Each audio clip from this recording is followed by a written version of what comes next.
all the rest of us here put together. A man who's putting his own stamp on that landscape in the sense of preserving its heritage and explaining its heritage, and he's probably the greatest ambassador the area has ever had, really, in a sense.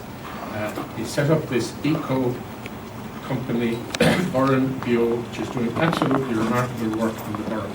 So it's a real pleasure to have Brendan Dunford to open the show. Thanks very much. It's a pleasure and an honour to be here in Kenny's Gallery, my favourite spot in Galway. We come here with kids every 6 months to stock up on books for the rest of the year, so I love being here. But I'm privileged to be joined by three wonderful artists as well. I know a bit about the Burren. I don't know a lot. I know enough to know that I don't know a lot, if you understand what I mean. There's so much more to learn about this wonderful place. But here I can feel at home in this gallery because the work is so beautiful and protecting that landscape. There's so many different perspectives of the Burren. Amongst the three artists, three very different perspectives. And that's the beauty of the Burren for me, is that everybody's got a different take on it. If you're an ecologist, you look at the flora. If you're one of these entomologists, you look at the insects of the landscape. If you're a speleologist, you want to get underground and have a look at it. If you're a geologist, you're perplexed by the kilometres and the pavements and the grikes and the rocks. If you're an archaeologist, then you want to walk through 6,000 years of history, so different perspectives. My perspective on the Burren was initially as a student. I did a PhD here years ago, so I researched the Burren to death up in a library up in UCD, and I thought I knew something about the place, but I actually really only started learning when I moved to the Burren, and when I spoke to the people and I walked the land and I saw structures that I'd never seen before, that were never in the books, and I had to speak to the older farmers and tell them actually what they were and what they were used for. And those are the people who brought the landscape to life. They told me about the little flowers and the medicinal purposes that they remember using those little flowers for years ago.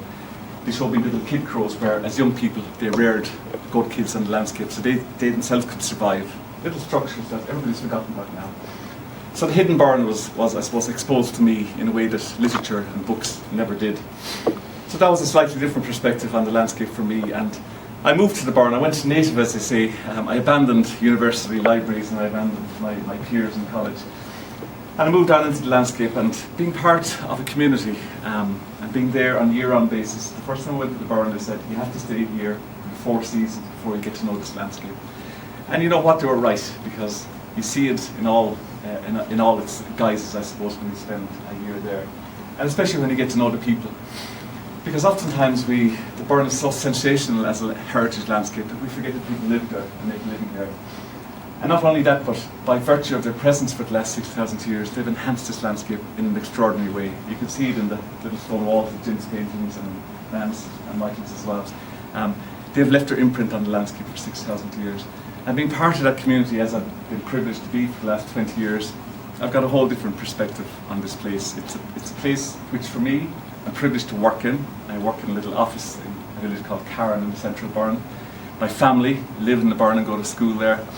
But I always walk the Burren. I take time every day or every week to walk the Burren, and I never get bored of it. Every day I walk in the Burren, I see something new or I learn something different. I bring a little camera with me. This is 20 or 30,000 images of the Burren over all these years. But every day you're in that landscape, you learn or you see and you're inspired in a slightly different way, I think. So that's, to me, it's a privilege to live in the Burren and to be associated with the story of the Burren. I don't do nearly as much as Tom says I do, but I suppose many years ago when we started working with the farmers of the Burren and hearing the inside perspective, the ground level perspective of the Burren, we became quite concerned about the fact that people are now leaving this landscape. And in Ireland we're blessed with the most extraordinary landscapes in the world, from Connemara to the Burren. You're very lucky in Galway, it's surrounded by Connemara and the Burren, Kerry, all those landscapes just. And we saw that happening in the Burren, and the landscape responding to that by reverting, I suppose, to scrub and woodland, which is beautiful, don't get me wrong, but we want to keep it balanced in this landscape. So my late wife Anne and I, we set up a little charity called Burren Beo Trust, which is all about the living landscape. We don't want the Burren to be a wilderness, we don't want it to be a museum, we want it to be a living landscape, because that's what it is, and that's what Burren Beo strives to achieve. And how we went about doing that as well, we set up a little website and we wrote little books all about the living Burren, the people and the place, the wonderful flowers, but how the farming practices enhance that biodiversity, the incredible monuments, old and new, and how people built those for purpose years ago. and the landscape itself, how farmers have changed the shape of the landscape. We then went into schools and told that story to the school kids because they're the future guardians and custodians of the landscape. And even, I think, Jim's son, Dulta, was a victim, or rather a beneficiary of that schools programme, where we teach young kids all about the Burren, and they now are the new Burren experts. And we do a lot of other work, and I suppose, just to finish off on the Burren Beo side of things, we see the future of the Burren as a learning landscape, as a place of learning and inspiration. We love to work with people, chatting to Ciara before, about using the intrinsic values of the Burren, natural and cultural, to teach people about their role, their place, and their role in its care in the future as well. And that's a lesson we can all benefit from. What is our area? What's special about it, and how can we look after it? So hopefully Burren Beo will go from strength to strength in utilising the Burren sustainably in that fashion and continue to tell the story of the Burren. The one other thing, as another plug for myself, my day job, because I'm a volunteer at Burren Beo, it's like our little child that's grown up and got out into the world now, and wonderful people look after it on a daily basis, our staff at Burren Beo. But my day job is working with farmers, and we've developed a new programme, a whole new approach to conservation, and I'm really proud of it because now we have farmers, instead of people like me standing up, telling others about the Burren and how wonderful this place is and how we must look after it. It's called Burren Life. It's a totally unique scheme whereby we pay farmers, those farmers who deliver environmental benefits for the Burren, who manage the land in such a way that it enhances the environment. And farmers, to my great pride, have now become, some of them have become the custodians and spokespeople for the landscape, which is absolutely fantastic. So that's all by the by, and that's just, I was driving up here tonight and thought about perspectives. I mean, there's so many different perspectives, and they evolve all the time, and my perspective on this place has evolved so much. But looking at the beautiful brochures, I got a copy from Manus last night and I saw it here, and then I experienced these paintings, and you can see again the different perspectives. My God, are they beautiful. They're so beautiful, these works of art that you see here in front of you. Tom was saying, don't, whatever you do, tell him you know nothing about art. I actually know loads about art, but I don't have time to tell you about it. I know enough about art to know that this stuff is so beautiful. And that's not surprising because A, the Burren is a beautiful place, and these three guys, these are special people. Just speak to them and you'll find that out. They have a sensitivity towards the landscape. They have a connection with the place, and that connection is expressed beautifully through their art. So I highly commend it all to you.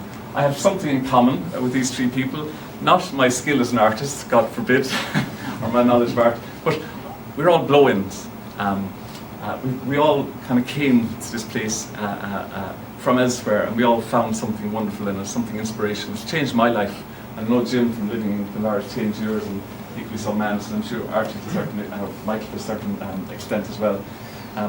But we're all blowing into the landscape, and first when I came here, you go up to Cassidy's pub in Carron on a Friday night, and here comes the blow-in. And I felt bad about that until a 70-year-old who moved 60 years ago to the Burren. They also called him the blow-in, so that was fine. But even better, there's a famous dolmen in the Burren called Paul na Brone, 5,800 years old, oldest farm site in Ireland. Anne Lynch did a huge study there in the 80s. She found remains of at least 35 people. 34 of those people were from the Burren. One of them was a blow-in. So, and you look at the Arctic and the Alpine, the Mediterranean orchids and the Arctic mountain anemones, they're all introduced into the landscape as well. So we have a long history to draw upon. So that's my few words. I think the work is beautiful. I'm delighted you've come out to see it. I hope you spread the word because this is a great way to show the beauty of the Burren to a whole new audience in a different sort of way. So I'd highly commend it to you, and I wish the three artists the best of luck over the coming weeks in research. Thank you very much. Thanks very much.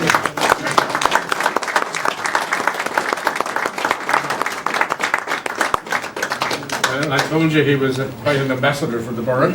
He certainly is, as are these three gentlemen, and it's just a pleasure to have such an exciting and wonderful exhibition. Thank you for your attention, and just enjoy, please. Goodbye. Oh, yeah. Well, we take cash, all right.